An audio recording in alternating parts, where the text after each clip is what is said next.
Did you know there was a battle where every building transformed into a fortress? Every basement became a crucial front line, and the entire course of World War II hinged on a single city named in honor of one man. That battle was Stalingrad. In the summer of 1942, the Soviet map showcased the Volga River, a vast, curving lifeline. Beside it lay Stalingrad, a bustling industrial hub of smoke and steel, its factories casting a red glow throughout the night, its streets constantly alive with the hum of machinery. But for Hitler, Stalingrad was more than just a strategic point. It was a symbol, a name that challenged him, and he was determined to crush it. In August 1942, the sky above the city turned ominously black as German bombers unleashed a fiery storm. Neighborhoods erupted into seas of flame. Wood, brick, metal, and human voices all blended into a deafening roar of smoke and destruction. From above, Stalingrad was being systematically annihilated. On the ground, however, these ruins became impromptu defensive positions. Collapsed walls served as protective ramparts, and piles of rubble became ideal sniper nests. The entire city morphed into a deadly, intricate maze. The Germans marched in, confident of a swift victory, but instead, they faced an army with the formidable Volga River at their backs, leaving them with no avenue for retreat. Behind them, the icy waters. Ahead, a barrage of iron and fire. The Soviet command echoed with unwavering resolve. Not one step back. Stalingrad devolved into a brutal fight measured in mere meters. A building might be held by the Germans in the morning, only to be seized by the Soviets in the afternoon, and then change hands again by nightfall. In some instances, soldiers fought on opposite sides of the thin wall, close enough to hear each other breathing. Grenades were tossed up stairwells, through windows, and down cracks in floors. There were moments when the war transcended abstract maps and became a visceral, hand-to-hand struggle, fought face-to-face amidst the dust of shattered plaster and the acrid stench of smoke. At the heart of this desperate struggle stood a humble apartment building near the central square, later immortalized as Pavlov's house. Sergeant Yakov Pavlov, with a small contingent of Soviet soldiers, managed to retake it and staunchly refused to relinquish it. They were completely surrounded, their food supplies dwindling, their ammunition precious.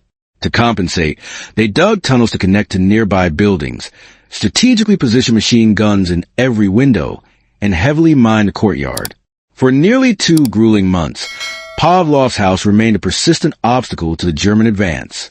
The Germans launched attack after attack, only to be repelled each time. A somber saying began to circulate throughout the city.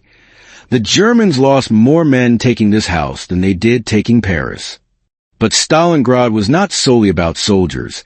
It was also about the civilians caught in the crossfire. Mothers braved bomb craters to carry their children to shelters. Kids scavenged for scraps of wood to provide fuel, and old men desperately dug through the snow in search of their loved ones. They lived in a city that was no longer a city, but merely a landscape of rubble, hunger, cold, and an unyielding determination. This is our home, and we will not abandon it. If you've heard about Stalingrad, you're likely familiar with its snipers. The most renowned was Vasily Zaitsev, a young hunter hailing from the Ural Mountains, his eyes as calm as the winter waters. From the shattered ruins, Zaitsev meticulously stalked the enemy, one calculated movement at a time. Concealed in the shadows of a broken wall, he patiently waited for a helmet to appear. One shot, then silence. He vanished back into the city as if he were a ghost. These sniper duels escalated into psychological warfare, with German soldiers living in constant fear of every empty window. Then, winter descended with brutal force. The wind sweeping in from the steppe cut through the city like knives. Clothes froze solid. Weapons became unusable in the snow. Bodies lay unburied on the sidewalks because no one possessed the strength to move them. The Germans continued their relentless advance, but the deeper they pushed, the more the ruins seemed to swallow them whole. And while they were preoccupied with battling through the rubble, the Soviets were secretly preparing a devastating counteroffensive. On November 19, 1942, Operation Uranus was unleashed. 2 massive Soviet pincers slammed into the weaker German flanks to the north and south of the city. Snow churned beneath the treads of the tanks. Soviet armor surged across the vast, white plains. Within days, The trap had sprung shut. The German Sixth Army was completely encircled inside Stalingrad. Instead of ordering a retreat, Hitler stubbornly commanded, "Stay, hold your ground." He promised to resupply them by air. But the harsh realities of the winter skies don't adhere to promises. Planes were shot down. Food supplies dwindled to mere crumbs. Ammunition ran low. Disease spread rapidly. German soldiers huddled in frozen basements, consuming their last rations and staring at the Volga River like a locked door. By January 1943, the Soviets tightened their grip like an icy fist. The city was systematically crushed, block by block. Strong points fell one after another. And on February 2nd, 1943, Field Marshal Friedrich Paula surrendered.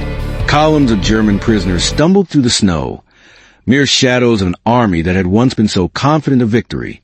Stalingrad had ended, but its resounding echo dramatically altered the course of the war. For the first time, a major German force had been decisively defeated and forced to surrender. From that point forward, the German tide began to recede, and the Soviet tide began to rise. If this story resonated with you, please like and subscribe, so you don't miss future episodes detailing the battles that reshape history, because every follow helps keep these human, painful, and ultimately true war stories alive on this channel. But what happened after Stalingrad, when the Red Army transitioned from a posture of survival to a full-scale counterattack across the Eastern Front?